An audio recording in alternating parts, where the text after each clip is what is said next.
I'm so excited to watch our next panel, Writing from the Immigrant Experience. And this is moderated by the amazing Paula Yoo. Paula is, I'm just going to give a very condensed version of her bio because it's so impressive that I could go on for way too long.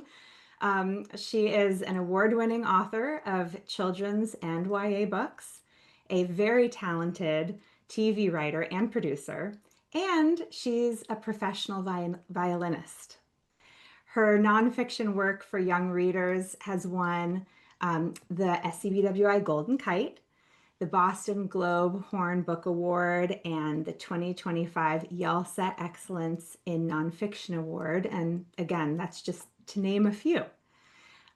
So immigrant stories, they are such a powerful part of children's literature. They bring heart, depth, and perspective that really help children and their families feel seen. And they also help readers learn about one another and form really deep connections that cross cultures and borders and generations.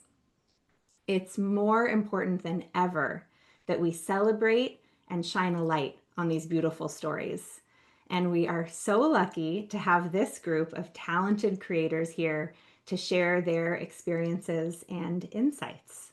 So let's get started and welcome Paula Yoo to the screen. Hello, can everyone see me? Oh, yes, I can see myself. Hello, K-pop hearts to all. Welcome to, I'm very excited to finally talk with everyone. We've been doing a lot of emails and stuff. And I did want to start by just saying, since this is about immigration, which is a hot topic right now, wanted to just let you know about my own immigrant story, which is that I was born in Charlottesville, Virginia. I'm a Gen Xer, so I was class of 87 for high school. And my parents actually came to America in the early 1960s. My mom came from Korea as a nurse, and my dad actually came out here in 1963 to attend Tennessee Tech University. Back then, it was known as Tennessee Polytech. And I mentioned this at the previous seminar that I did, but the story that I have about my father from my book, Rising from the Ashes, about the 1992 LA uprising, I found out that my dad, he majored in engineering at Tennessee Tech. He was one of the very few non-white students at that school. And at the time, it was still segregated. They did not admit their first Black student until the late 1960s, but they did allow foreign students, students from other countries such as Korea, to attend.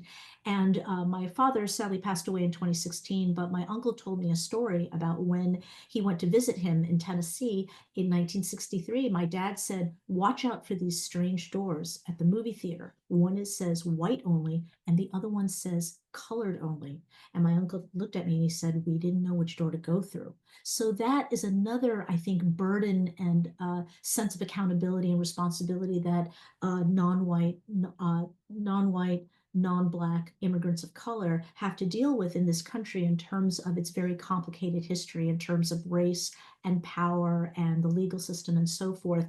And that always moved me to hear about how my dad had to navigate that and why he raised me the way he did, where, he believed there shouldn't be separate doors for anyone, and, taught us to break down those doors. So I will always be grateful for my abaji for that. And ironically, my thing is that I was born in America, grew up mostly in Connecticut, and I've been in LA since 1995. I lived in Detroit and Seattle as well, in New York, but I've been in LA since 95. But ironically, I was an opposite immigrant. I went to Korea in 1977 because my dad had a job transfer at the time. So I went to Seoul Foreign School. I actually just gave a speech there earlier this year in Seoul, Korea. So I felt like I went the opposite because I felt very American. And then I went to a country where everyone ironically looked like me, but I felt so different and an outsider. So I think that there are many nuanced ways of talking about the immigrant experience. And I'm just going to start showing. You're going to meet everybody soon. I have all their books. Wait, hold it. Wait. I'm going to look at. Oh, it's so heavy. I have all their books. They're amazing. And I do want to say while we are talking, so one of them, Mita's The Spice Box, there is a recipe in the back, and it's on how to make this incredible potato curry. So I just want to let you know, me and my husband made it yesterday, and going to be eating throughout this whole thing. So let's get the cameras rolling. I would love for everyone to please introduce yourself and talk about the latest book that you have out and maybe just a little description about what the book is. And then I'll start peppering you with questions. But I'm going to eat now while everyone else talks. Thank you. This is so good.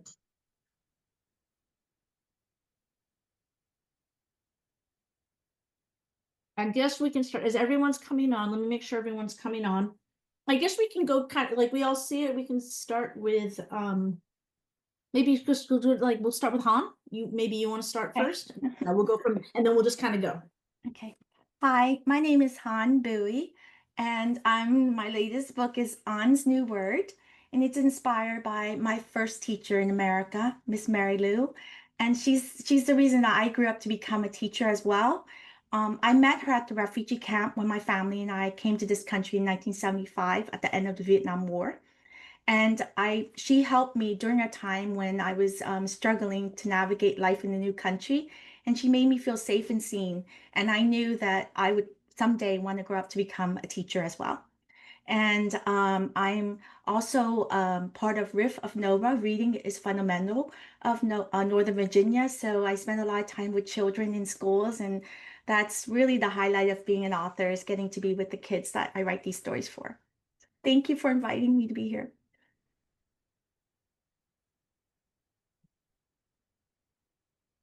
I'm holding up. Hello, I'll just hold up. everyone. I guess it's my turn by book. My name is Zahra Marwan. I work as a writer, illustrator, and I create narrative paintings with a gallery based in Santa Fe called Echo a Mano. Where Butterflies Fill the Sky is about not wanting to leave my home as a child and the luck of coming to New Mexico, where people treated me like I belong. And it touches on statelessness and the discriminatory policies that cause statelessness, like gender, ethnic, and religious discrimination, which my family experienced. Was the cause. I mean, all three were the cause of my family's reason for becoming stateless. And the other book is Sakina and the Uninvited Guest, which is about relating to art and the art that our ancestors left us in a way to connect with family. Thanks. Hello, my name is Edwidge Danticat. I was born in Haiti and I grew up in New York, where I live now after living in Miami for the past 22 years. My latest book, Paula's holding up to my latest book, is Watch Out for Falling Iguanas. Living in Miami, I would see iguanas fall out of trees when it got cold, and always found that fascinating. Also, the fact that they're considered sort of an invasive species, but that they're everywhere in Florida. So this is a fun book with a sort of self-explanatory title. My Mama's Nightingale is a book that's more directly about immigration, and especially it's about a daughter whose mom is in detention. So it was recently banned in a school system for promoting open borders. So yeah.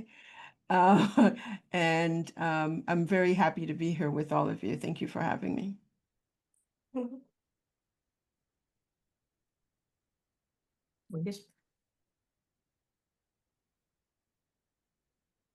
Thank you. Hi, everyone. My name is Meera Sriram. First of all, I'm so honored to be part of this important conversation today. So thank you for having me. A little bit about me. I was born and raised in a very busy, colorful, chaotic, bustling city called Chennai in the south of India. And I immigrated to the United States when I was 23 years old as an adult. And I've lived in this country for over 25 years. I want to say 26 years now. And if you're quick at math, yes, I will turn 50 next year. And I currently live in Berkeley, California. I mostly write picture books. My most recent title is The Spice Box. And it's about a little boy who wants to cook using the heirloom spice box. Uh, Paula is making me so hungry right now. She brought so much joy making that recipe with her husband. And I don't have the curry now, but I do have the spice box with me. So that's my spice box. There's another box right here.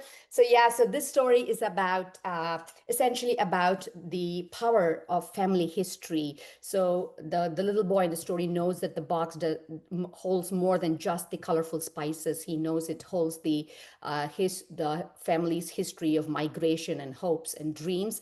And it's also an effort to decolonize the curry. So it's a celebration of the amazing smells, the aroma, and the colors and the flavors of the different types of curry that we have in Indian cooking. So thank you so much for having me again.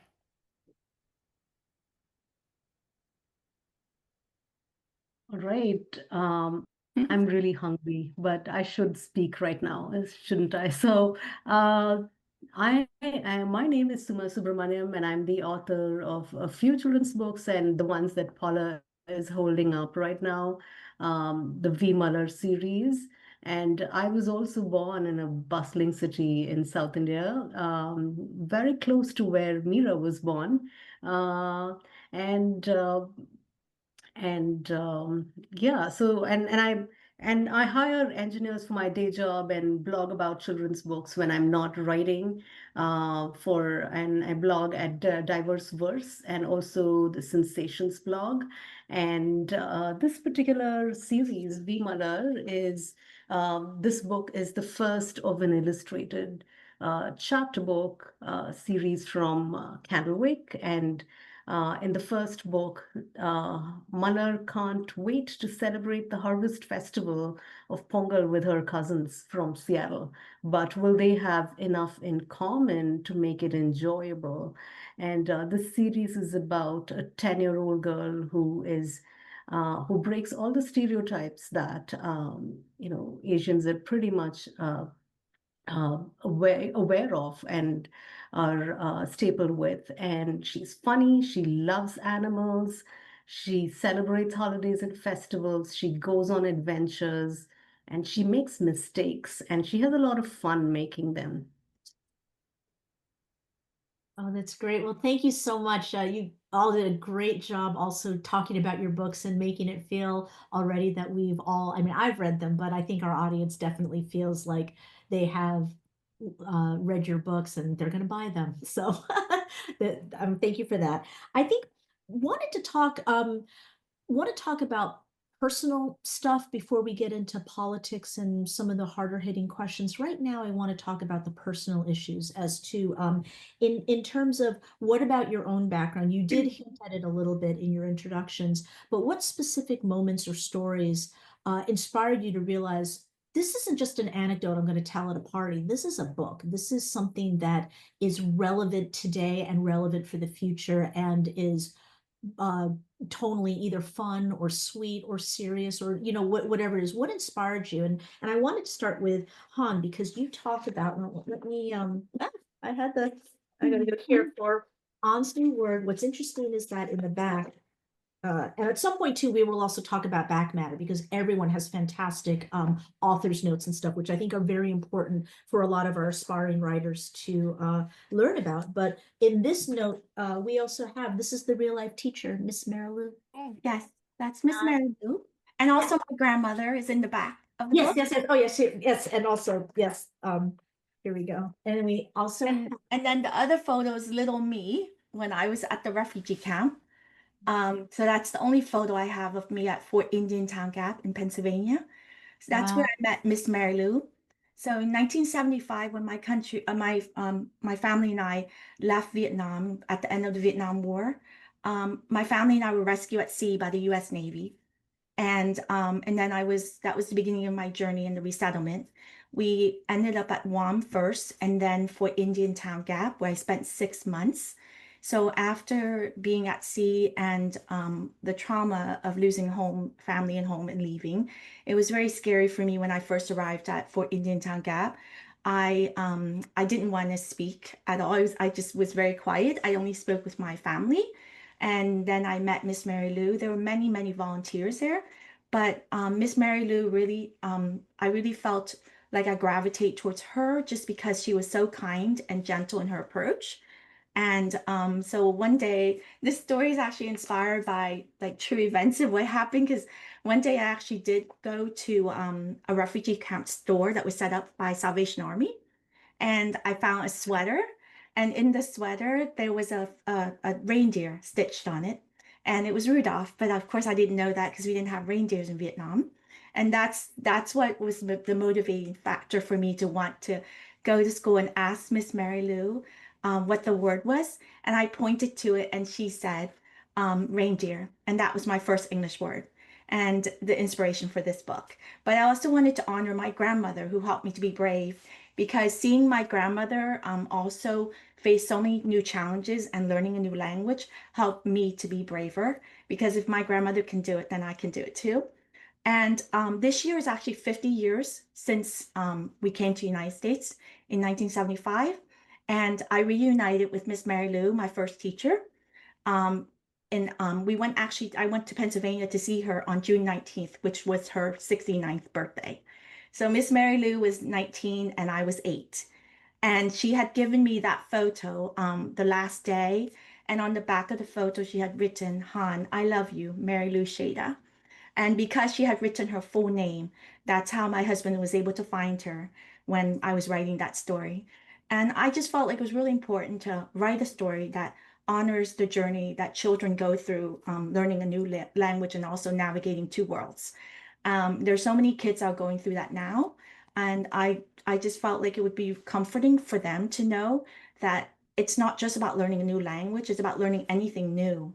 It's really about trying and not giving up. And so when I go to school visits and kids get to see me and they know that I was that little girl, it really helps them to believe that they can do anything that they set their mind to. So That's absolutely beautiful, and I love that you came full circle and got to meet your yes, teacher again, and I she could see yeah. how rewarding for both of you. I still get emotional thinking about that day because I couldn't believe I got a chance to see her and her mom. Her mom was there too, and her mom was also a volunteer at the camp. And her mom remembered me bringing books to her, and how she said there was one book that I brought to her that she couldn't read, and it was The Little Prince in French. So she got to explain that to me 50 years later. Oh, that's so funny. I love that. And what kind of breaks my heart though is hearing that that was the only picture of you. So what I think is also just very beautiful is that you were able to write this book. So this is a multitude of photos. Like these are the Yes, memories that you like in your heart that are there for, I mean, it's part of the canon now, which I think is yes. wonderful. And the photo of my grandmother's of her working on making Christmas decorations.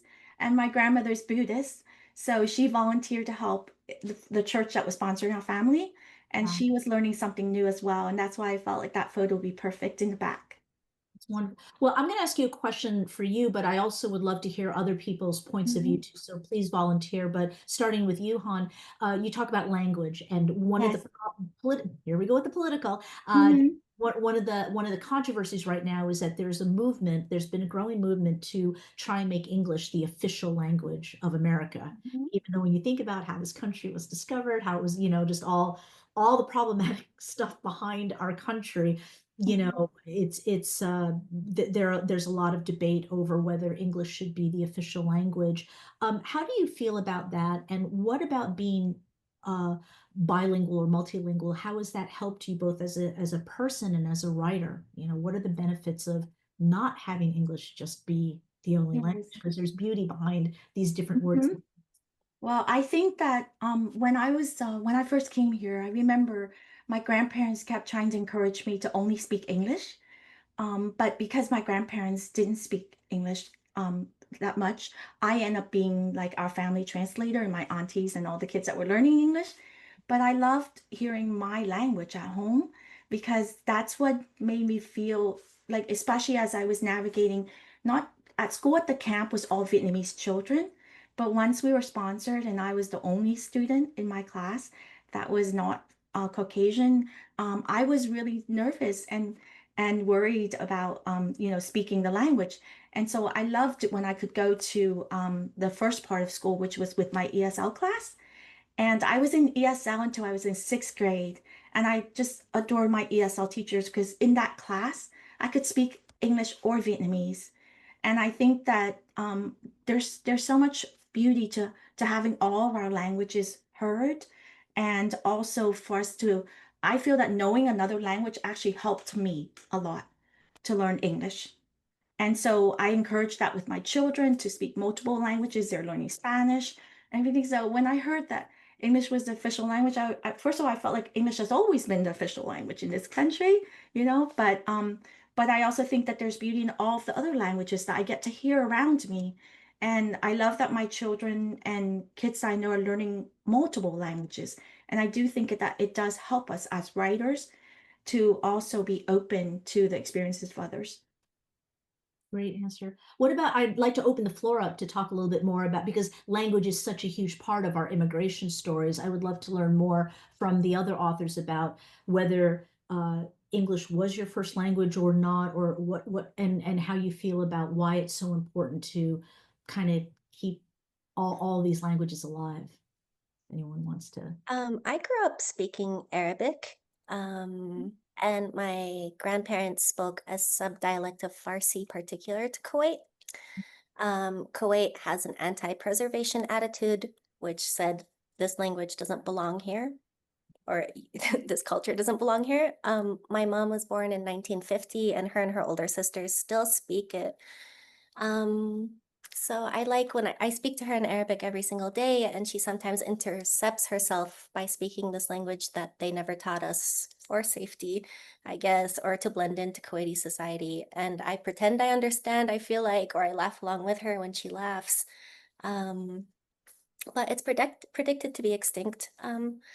And now living here in Albuquerque, I speak French with my partner. I speak Arabic with my mom every single day. And I can tell when I'm in public, if I'm speaking Arabic, I feel more scared than when I'm speaking French to the person I'm with. So yeah, it's always like navigating this feeling of what can I say to who and where. So it sounds like there's a little bit of fear you're saying, like, because of our climate right now, just certain languages. That's disturbing to hear, though, because it's Yeah, of course. Yeah. I mean, even telling people, like, sometimes just saying my name, people will automatically ask questions like you were saying, let's talk about the personal first. Like, I feel like the personal is political in my case. And unfortunately, I'm always navigating like how to survive in countries that don't want me. Like having been born stateless in a place where all of my grandparents and great grandparents were, and then living here as an immigrant. But luckily, Albuquerque is such a wonderful city based on like Chicano history and Native history, and activists and artists who work here that like taught me to be proud of my language and history as opposed to feeling afraid. So there's both at the same time, I feel like. But yeah, I'm not sure what you asked and what I'm saying anymore. You're actually bringing up some great point, and also too in one of your books, actually, you talk in your author's note about how the Arabic language is so rich and inspired your art. I was wondering maybe you could expound upon that a little bit then, because that's something to be proud of, and that's so unique. I love to see how you marry the Arabic words and how they inspire your visual art. Yeah, I was really lucky that Bloomsbury let me use a word effendi, which is like hyper colloquial, and it's a clementine. And even different populations, there are three ethnic groups in Kuwait: Bedouins, Arabs, and people who are essentially Persian but have been in the Arab Gulf for centuries. They let me implement the word poetically into the text, which was really meaningful to me. And it's a word I used with my dad. And the most beautiful memories I feel like I have with him were sharing fruit and like believing life is beautiful in spite of all the oppression that we face and live. But yeah, like you, Paula, my parents moved back to Kuwait when I was 17. So I visit Kuwait as a tourist. My Arabic is alive. I can still speak my dialect. It's funny.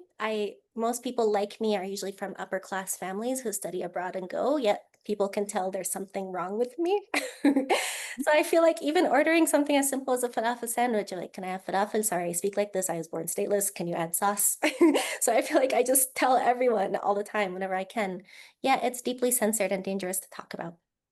Yeah, that's and I hope our audience takes that to heart as well. I want to jump to Suma because you are also a poet in addition to your and I do want to talk to you a little bit more about what it was like to make the jump from poetry and picture books to something that's a middle grade novel series, a longer narrative form. But I love that you talk about the Tamil language, which is one of the oldest languages in the world, and how with your poetry and your writing, you really want to celebrate that unique beauty and lineage. I was wondering if maybe you had any thoughts as well in terms of using words outside of English in your writing and how to incorporate, because you also have a glossary in the back of this as well. I mean, why is that important to you, and what do you hope students from all backgrounds can learn from that duality of language? Yeah, so when I was a child, Paula, I did go to an English convent that had a British curriculum, and it was run by British nuns, and that was the trade-off that my parents made for me to study subjects in English and study English as a first language. And the trade-off was that I studied in a Catholic school, so I couldn't follow any Hindu traditions, right? So we were not allowed to wear bindis or wear bangles, no henna in our hands and stuff like that. But Tamil was the language that I spoke at home, and Tamil or Tamil, the way it is called, is one of the world's oldest surviving languages, and it's native to the Indian subcontinent, but it is also spoken widely across India, Sri Lanka, Singapore, and Malaysia. And it's also the official and national language of Sri Lanka, and it's recognized as a regional language in India. So Tamil literature has existed for over 2,500 years, and it's spoken by over 80 million people worldwide. So now I speak this language at home, and it subconsciously or consciously makes its appearance in my work. And there is debate among scholars worldwide about how old this language is. And there's evidence that, it dates back to 300 BC and 300 to 300 CE and so on. But if you actually see Tamil literature, it's one of the oldest and richest literary traditions in India. And some of it is extremely complex, and the influence of that language and literature extends beyond Indian borders within the Tamil communities that exist around the world. And it has also inspired writers and scholars from other parts of the world. So when Zara was talking about her French partner, I thought about the famous French novelist Marcel Proust. He was an admirer of Tamil literature, and he was very fond of a particular Tamil epic called Silapadigaram. So for me, infusing Tamil into my stories is just a natural part of me. And even what I'm infusing into this kind of literature is a very small part of how rich the Tamil literature is. So I'd love to see more and more bilingual books, if not a few. We really need more because there's so much out there, and if we can package it in a way that children can understand and appreciate, then we'll have to welcome more of it. Yes. Any other thoughts on language from Edwidge or Meera before I go on with other questions? Oh, go ahead. Okay, sure. So for me, I worry that an official language might actually marginalize other groups and communities that speak a language other than English. And to me, it also means questioning or censoring the freedom to choose what we speak. And I'm a strong advocate for bilingualism, multilingualism. There's scientific research that has shown, considerable brain development in younger kids that speak more than one language. And also, when I speak, I probably speak with an accent, very likely speak with an accent. And people always ask me, so in what language do you write your books in? And I have to tell them English. And oh, how come? And then I'm like, if you knew your history of India being colonized by the British, then you would know that most of us in India can speak and understand English. And one of my books, I'm happy to say that A Gift for Amma was probably one of the first books to have a Tamil word on a book cover in the title. Amma, it means mother in Tamil. And coincidentally, Suma and I speak the same language, the oldest spoken language, Tamil. And Dumpling Day is now out in 8 different languages, including Vietnamese and French. And it's been translated into Haitian Creole and Chinese.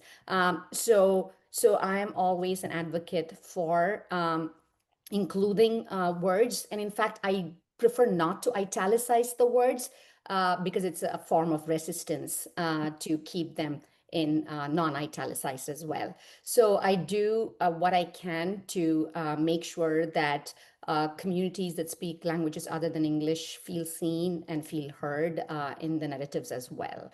So that's my stance on English as an official language in the US.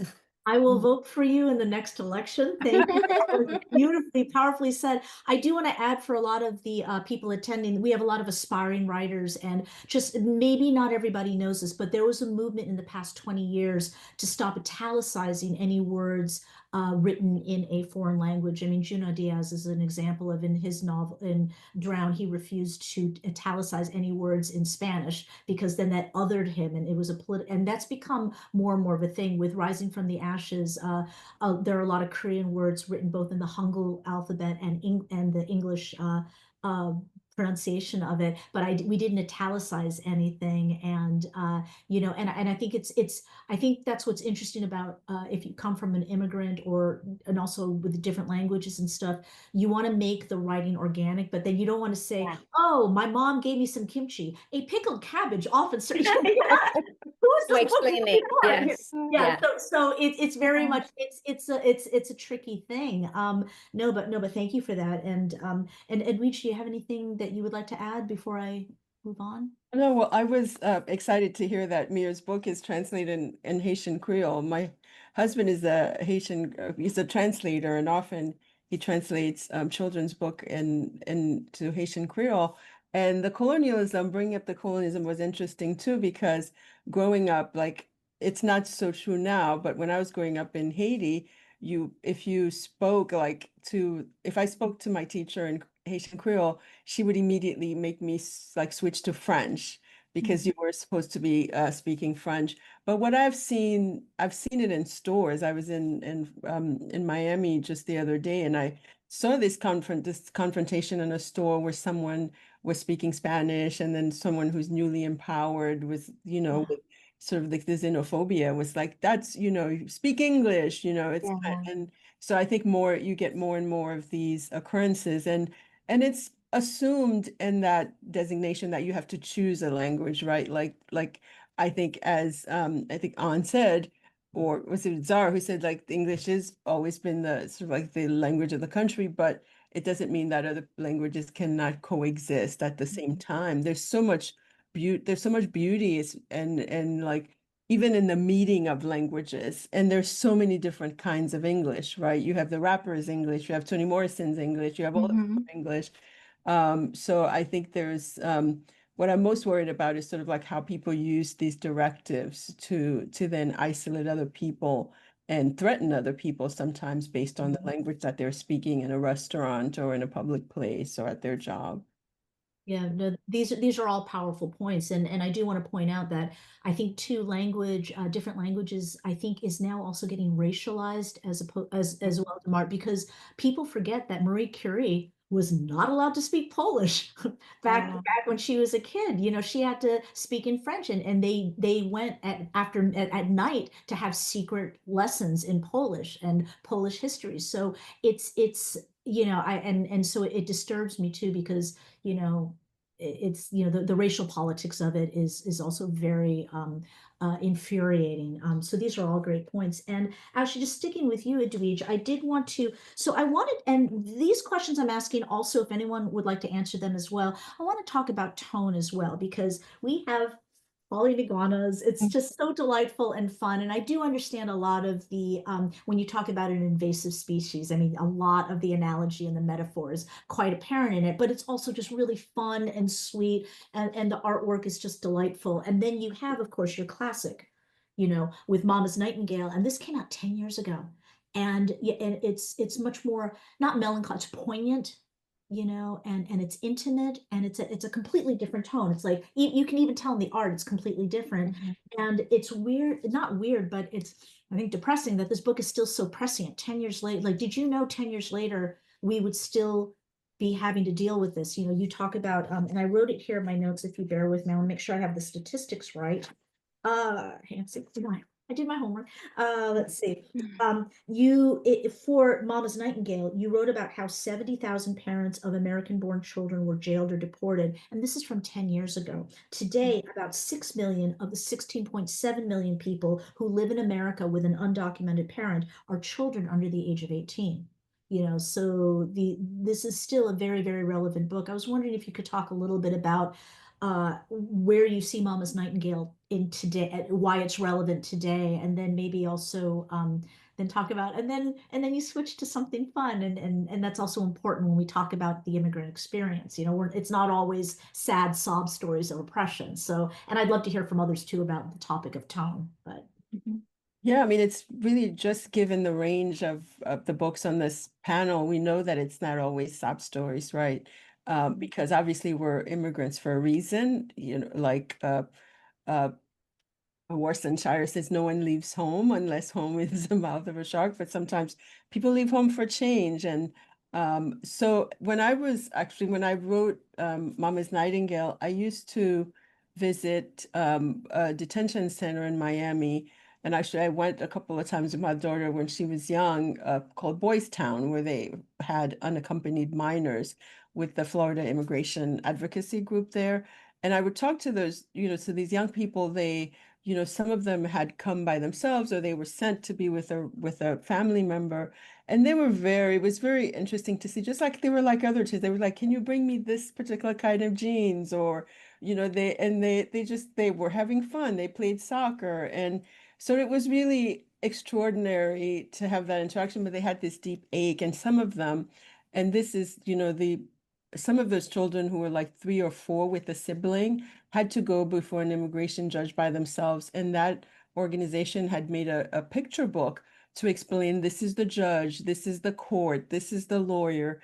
And it was all just really so heartbreaking. So I wanted to write with Mama's Nightingale a story, which I hoped we would have solved by now, but a story about children who are separated from their parents. And at Chrome, this detention center where I also visited, sometimes they wouldn't even let the parents and the children touch each other at their immigration court if they were coming from different places.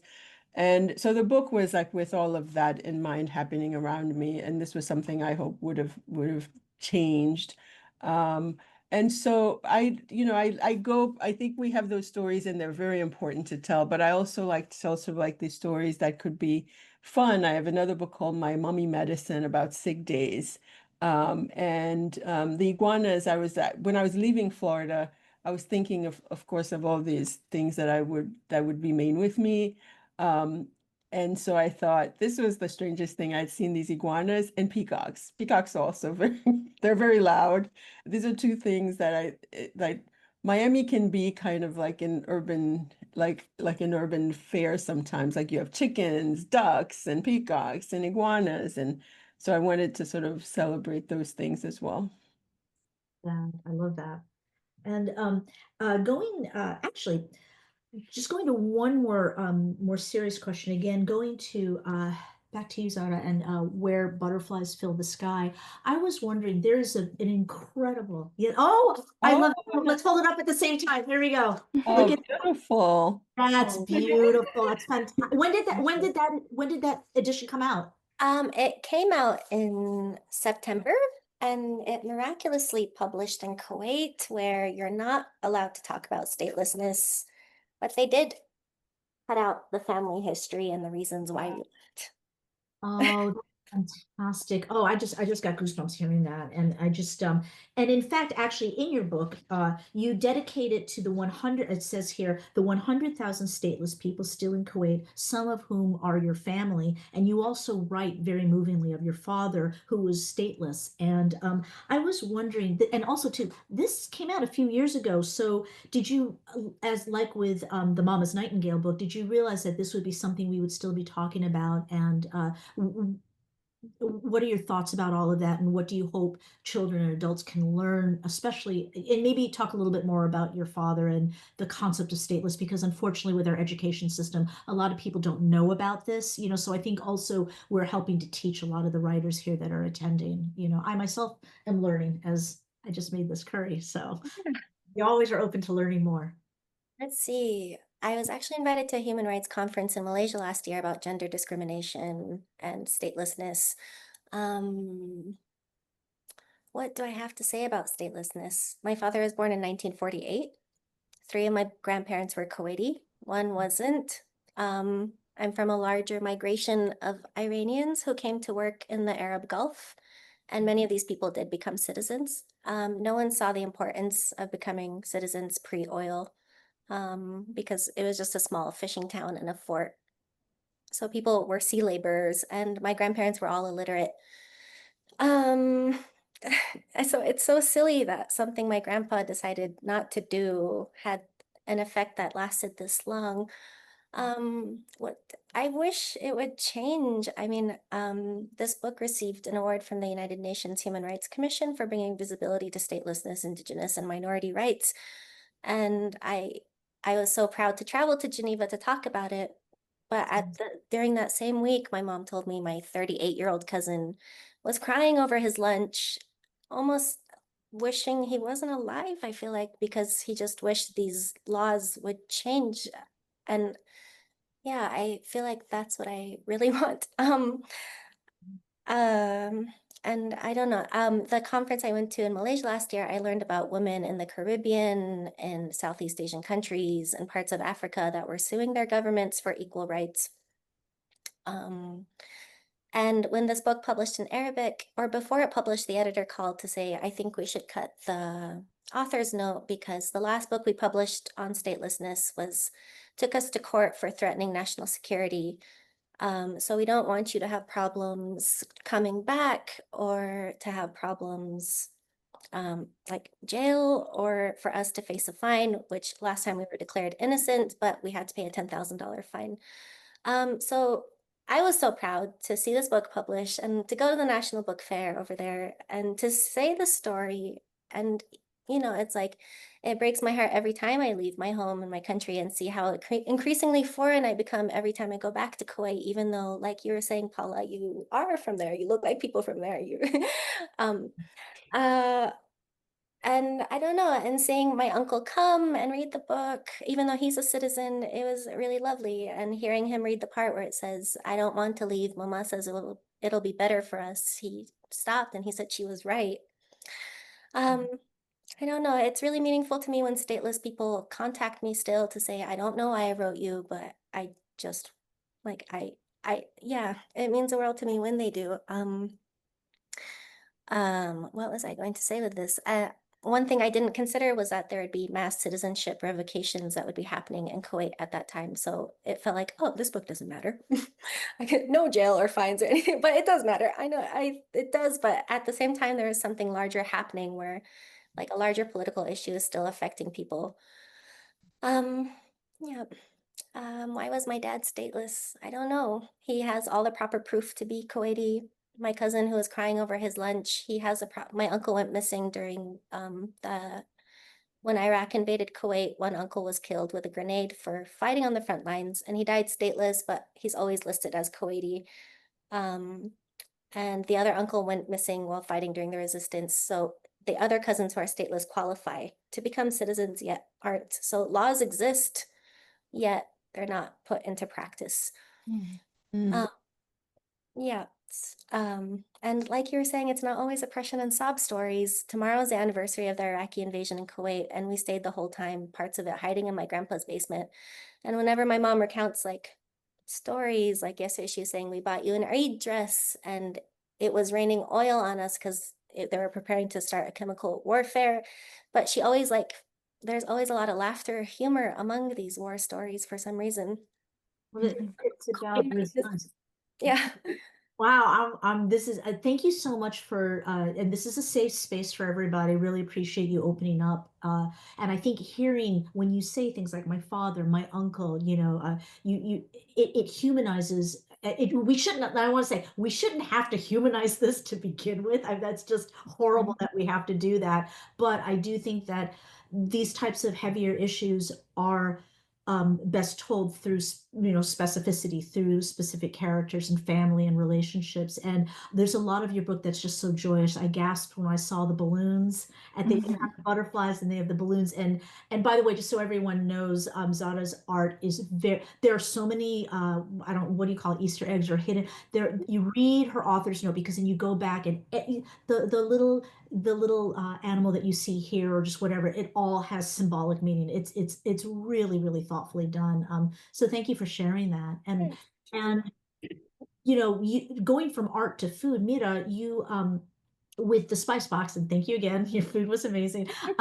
You mentioned earlier at the top, you were talking about colonization with food, colonialism and taking food away. Like I think right now curry is the #1 food in England. It used to be fish and chips, but now it's curry. And it's like, who invented what? Because I watch a ton of Food Network, which is why I had to go make this. And it's interesting how they've gotten much more sensitive about, it used to be Bobby Flay's like, I'm going to put gochujang on the Korean spices. And it's like, what?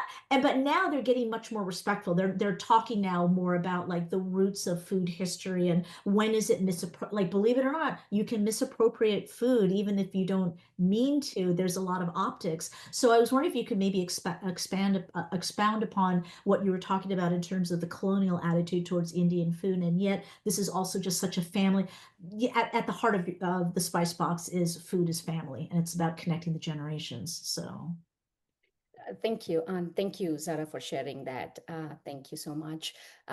Yeah, so I think we all know how there's all these racist slurs associated with curry, with eating with the hand, how curry can be smelly. And my own kids have been subjected to a lot of discriminatory words at school over lunch when they eat with their hands or when they eat stuff that probably smells what we think is aroma. Anyway, so I wanted to sort of celebrate the curry here. No immigrants, no spices, right? So with all the colors and the flavors and the sense of all the spices that we bring to Indian food, I wanted it to be a celebration of the curry. And not only that, when we say curry, the colonization has also happened because there's just one curry, right? There are so many 100 different types of curry within India. Every region has a different curry.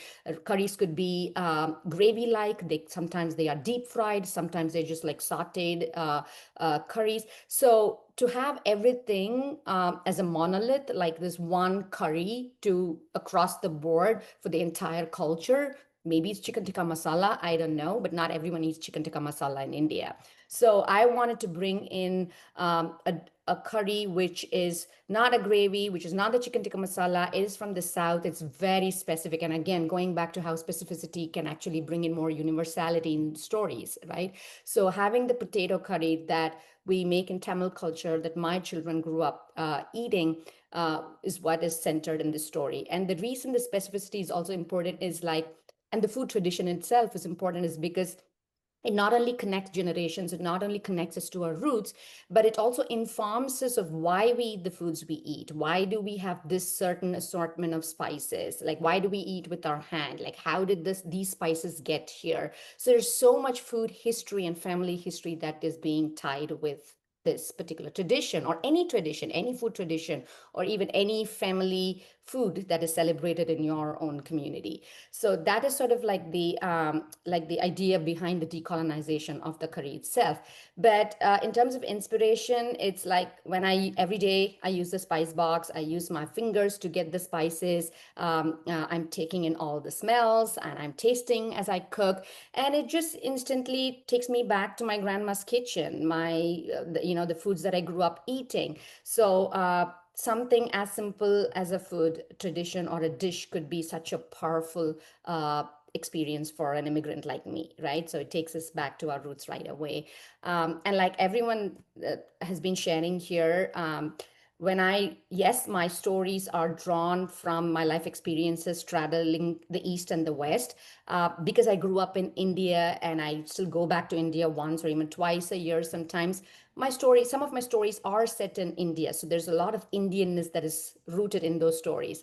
And I believe like in opening up the world to kids, like setting stories in places that they're not familiar with, that they have not traveled to outside of your home, just to foster cultural awareness and also to enrich our own understanding of the larger world and our place in it.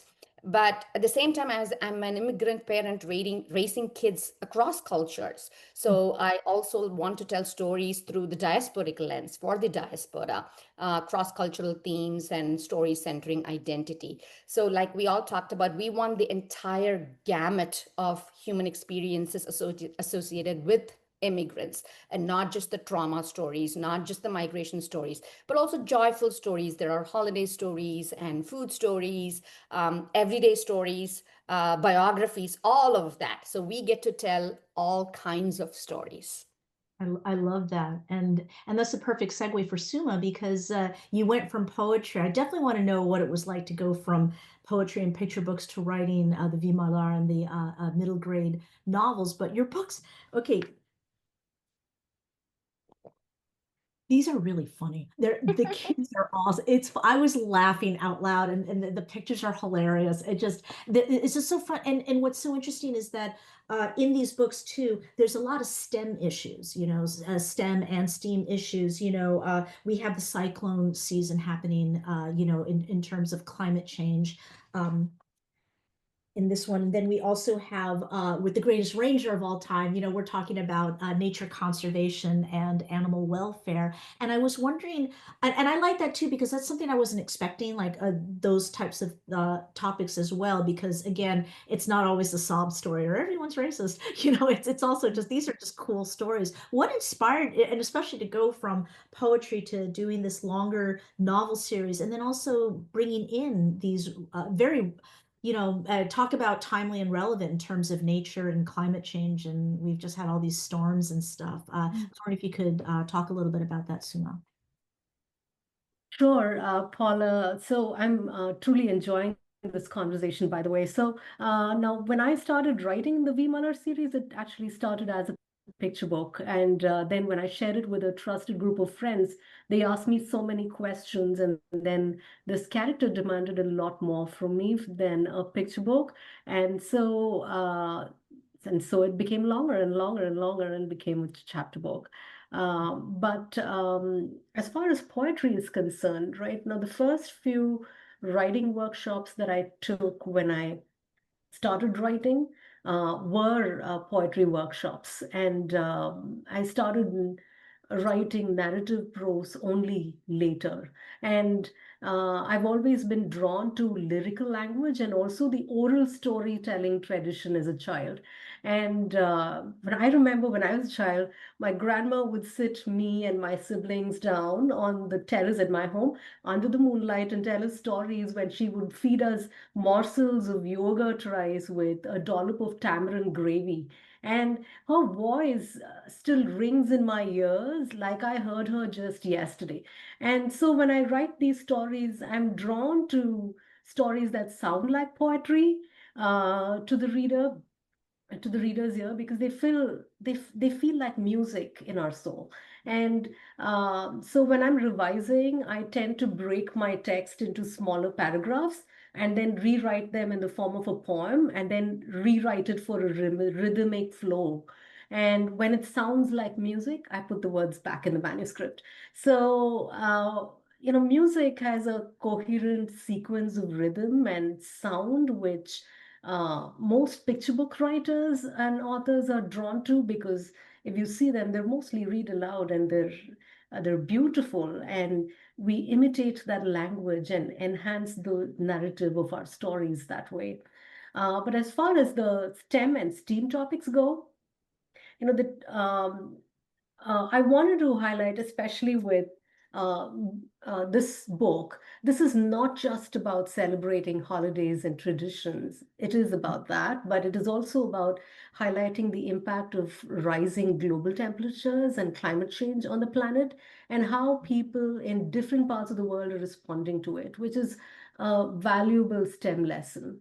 Now, this book is set in India, and I think the second book that you were holding up, which is The Greatest Ranger of All Time, is also set in India. And this also has effects of colonization that had on the natural forests in India. Now, if you look at this one was about a flood, a cyclone that had happened, and that's the background of the story. And India has a coastline spread of about 7,500 kilometers, which is about 5,000 miles.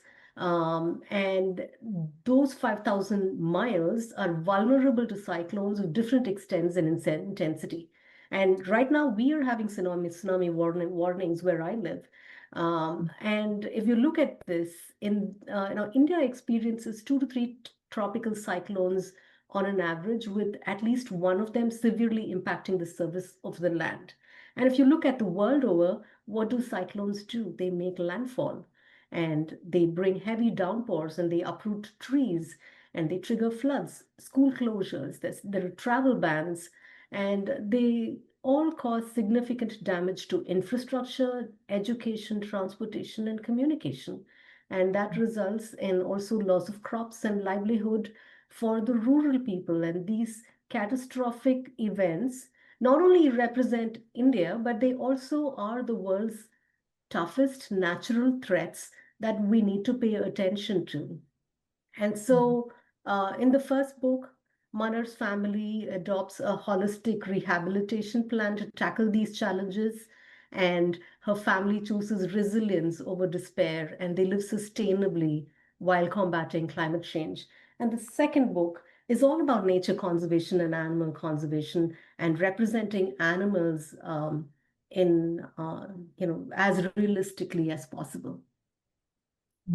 That's no, I love all that, and I think too, what was haunting too, just is we also had that horrific tragedy in Texas. And it was an example of Yes. floods and the human cost. And so again, and what I love is that your book, it's also just fun and funny, and so it's not like what we call the after school special. It's not like, and here's the moral of the story. It's all very organically done, which I really appreciate. And taking a step back too, I want to talk about family. We started talking about that earlier, and I wanted to return to Han.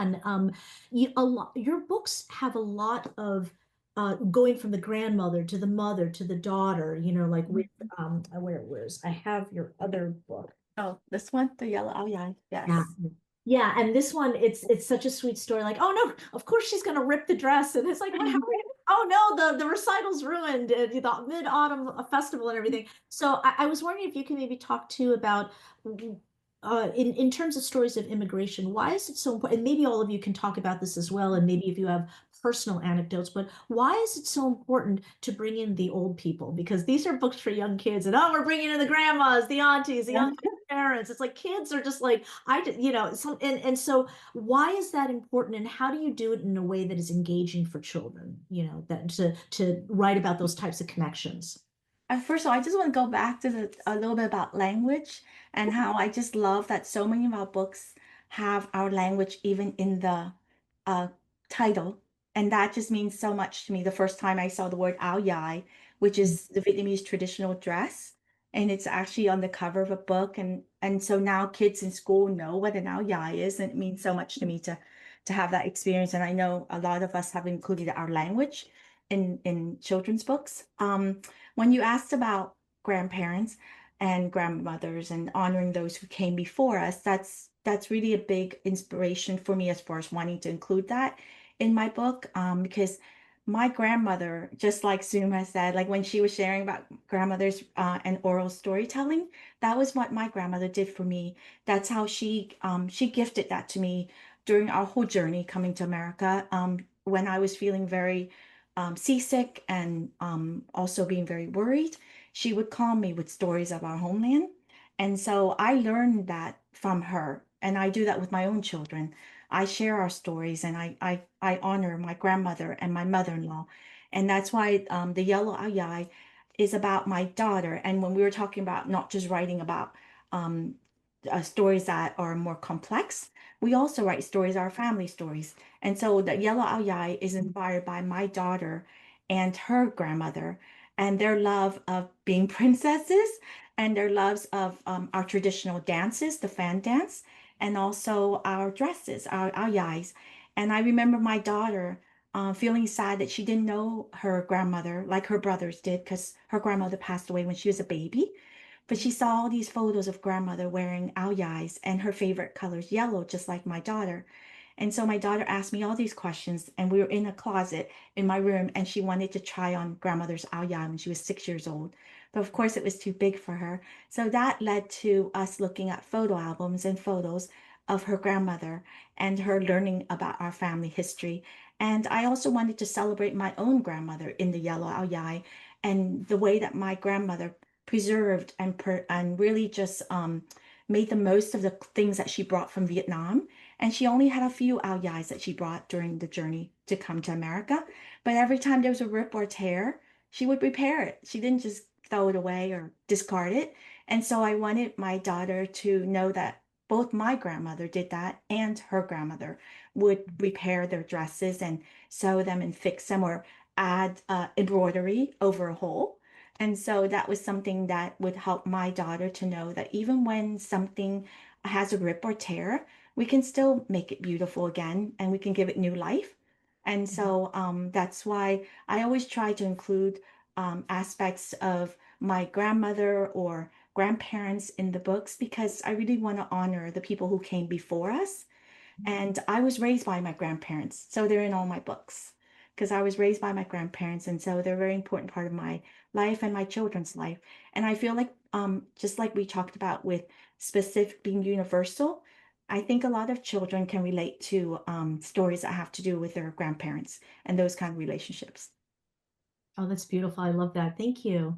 And speaking of relationships, I do want to go back to Edwidge, and I do want to let you know. Don't mean to fangirl here, but I loved when you a lot of your adult short stories and novels were a lot of that I read when I was getting my MFA, and I love your work. And I was a writer for The West Wing, and episode 414, we were sitting around the room, actually with Aaron Sorkin, pitching ideas for a revolution happening. And I had read your short story, Children of the Sea, which still haunts me to this day.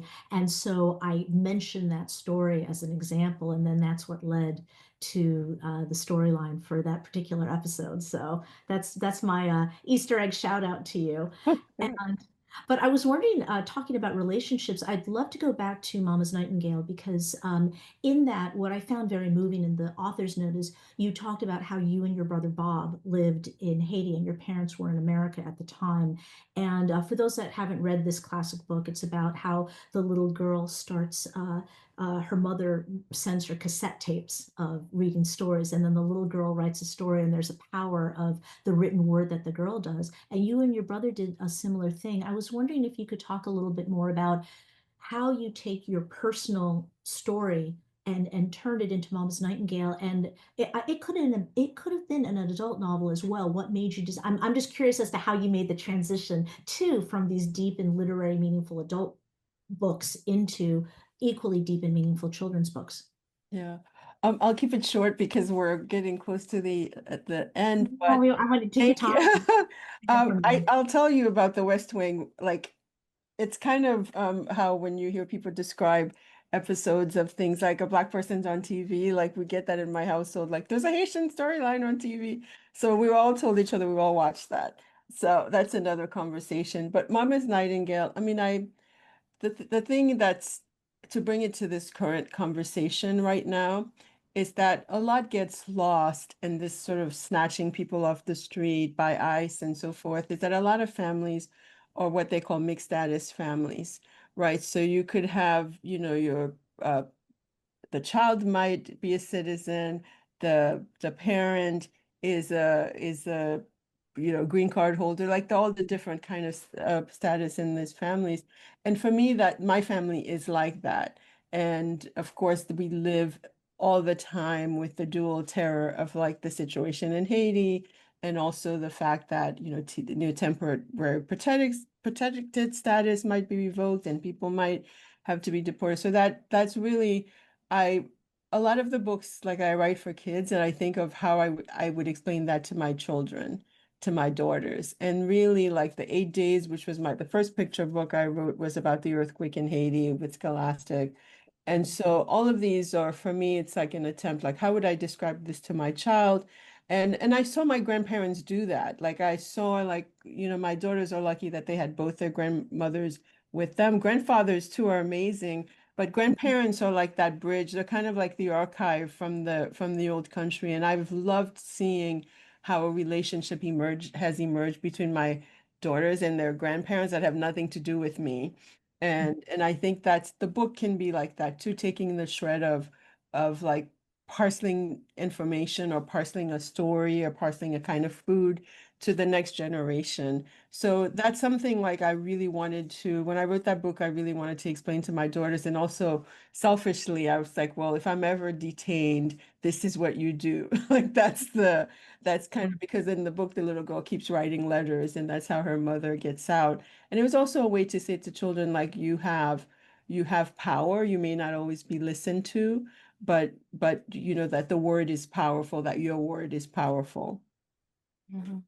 I love that. And I know that we have about 10 minutes left. We will go to questions. I had so many more that I wanted to ask, but all of you have done such a great job bringing us into your worlds. But I did want to ask one other thing, Edwidge. You talked earlier about one of your books being banned, and I was wondering if you would like to say anything about how you feel about the state of censorship and book banning right now. And I'm very, very sorry to hear that happened. I mean, what are the steps that you're taking to fight back on that?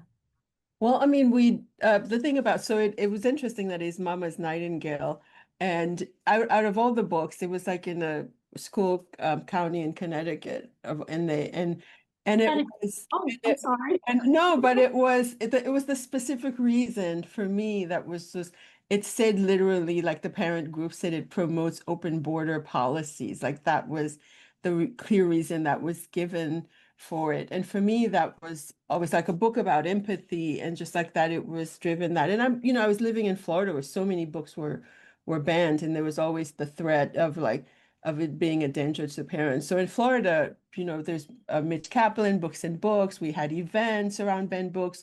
They bought the books that were banned for kids to have it another way. I think that's what we can do to, like, when access is limited to anybody's book, like to create new paths for young people to get to those books.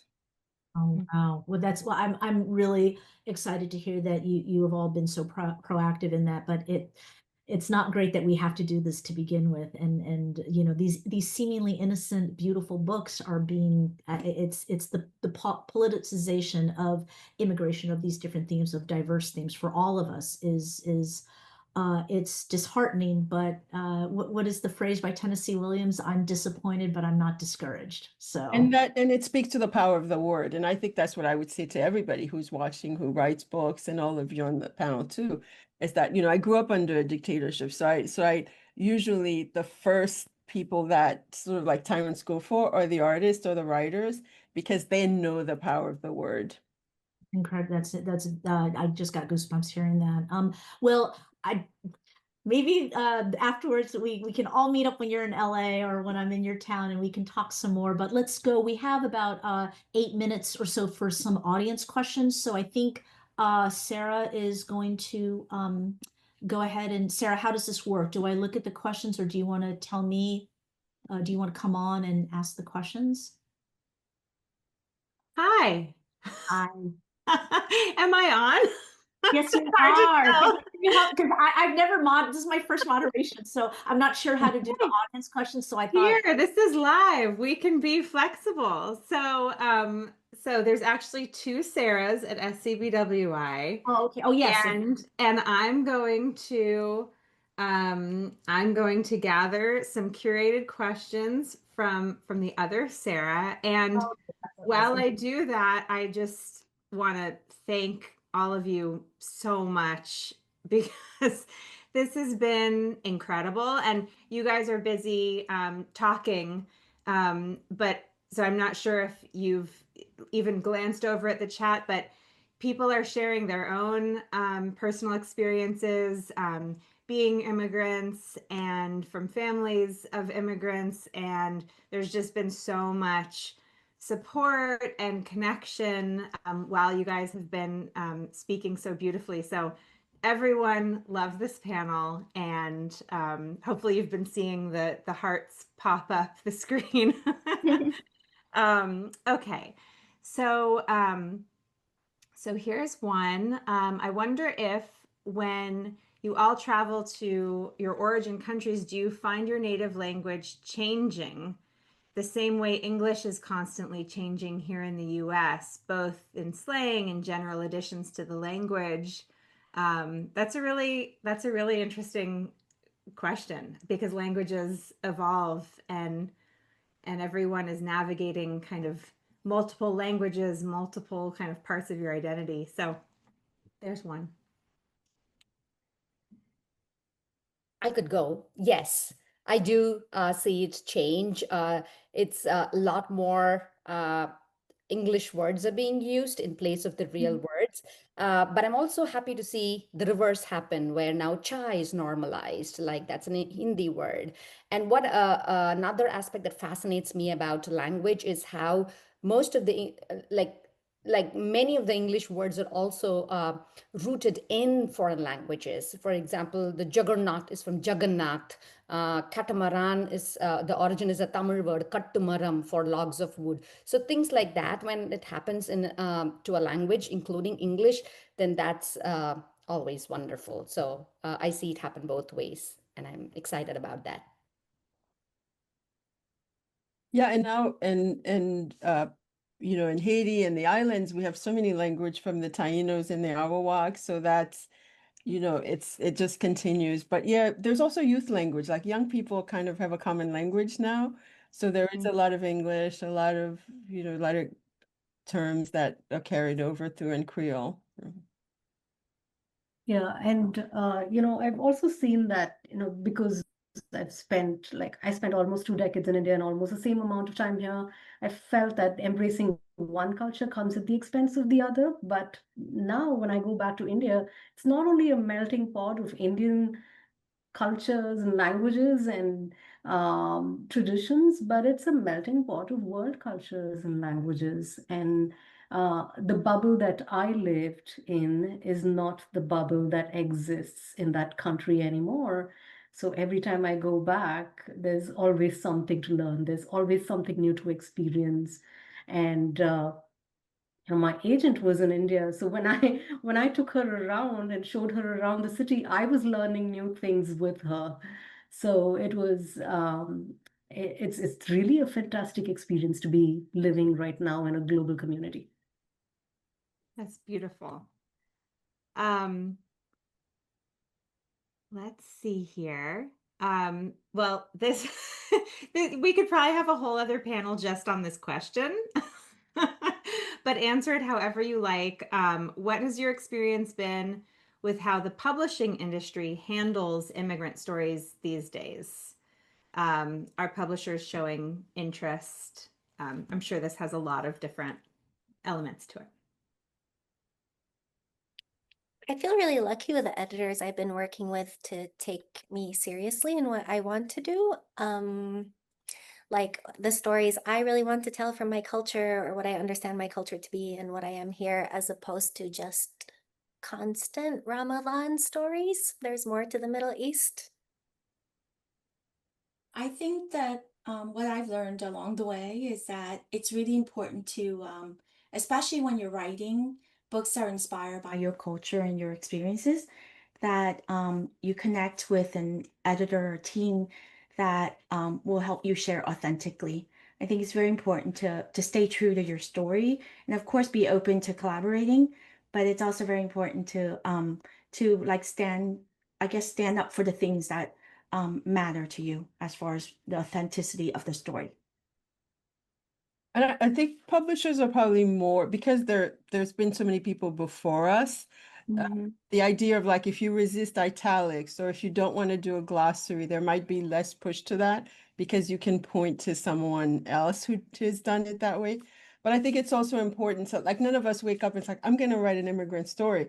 We say, I'm going to write about this person. I'm going to write about this particular thing. So that's also important to be like, we're not generic in that way. Like, we're telling individual stories that are powerful to us, that haunt us, that are important to us.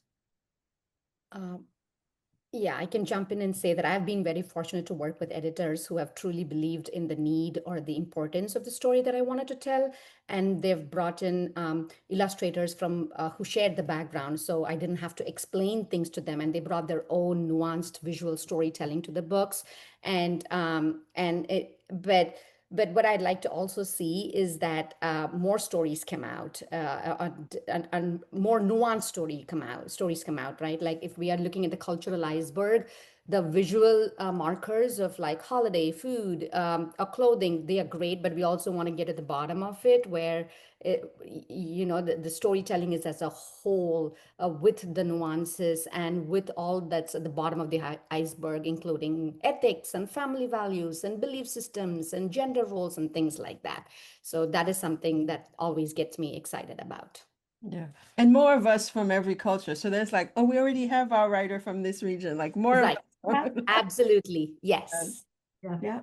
That's these are really great points. I think since I'm looking, it's 2:00. I guess, can we do very quickly, Sarah? Can we have everybody say what you're working on next? If you have anything or just final words, let's just go. That's absolutely perfect. Let's do it. Well, in this realm, I'm working on a graphic novel. Oh, cool. Is it fiction or nonfiction? Huh? Is it fiction or nonfiction? Fiction. Very cool. Very hip. I like that. Okay, let's go around. Han? Okay, my next book is titled "I Stand in Line," and it's inspired by all the lines I stood in for the things that I needed as a child during the resettlement, and then standing in line to help others when I grew up. So that one's going to be with Nancy Paulson in 2027. Fantastic. Meera? I have a picture book in the pipe, but it's not yet announced, so I can't share too much yet. But it's a holiday story, but it's a diasporic story. It's what I believe is a very fresh take, and I'm also excited there is so much truth and honesty in how this holidays story is being told. So I'm looking forward to that. Fantastic. Zahra, what is Yes. what art and writing are you doing next? What art? What's happening as illustrator only. My next book publishes in September. It's written by Jordan Scott he wrote I Talk Like a River, and Jamal Saeed, a former prisoner of conscience from Syria, who wrote about his love of his father's apple farm. Oh, I love that. I love that. Yes. And then I think Suma will wrap up with you. What's next on your docket? Yeah, I am looking forward to the release of Women Greatest Ranger of All Time. It releases in November, and it's about her first visit to a nature camp where she learns about animal conservation, and she really, really, really wants to see a tiger. But getting along with fellow campers turns out to be a challenge she didn't expect to tackle. So it's about that. And the third book in the V. Muller series comes out in 2027. It's called V. Muller Greatest Hallowali of All Time, because she visits the US and her visit coincides with Diwali and Halloween, and she's got to make a choice if she wants to celebrate Diwali or Halloween or both with her cousins. So that one, and then I have a sequel to my picture book, Namaste is a Greeting, which is called Karma is Action, and that comes out also, I believe, in 2027. And I have another picture book called Ahimsa is Everywhere, and I think it comes out in 2027 as well. So I have some time. You're Great. I busy. look forward to reading the next books, and I think that's it. So I'm going to go back and finish my potatoes.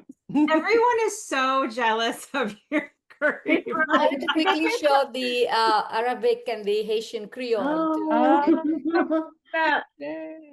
And thank you, Paula. Thank you for Thank you so much, Paula. being such a Paula, great thank you for being an moderator. excellent moderator. Thank you, Thank you, everyone. Sarah. Sarah. Thank you very much, all everybody. of you. Thank you Thank so you, everybody, much. for watching.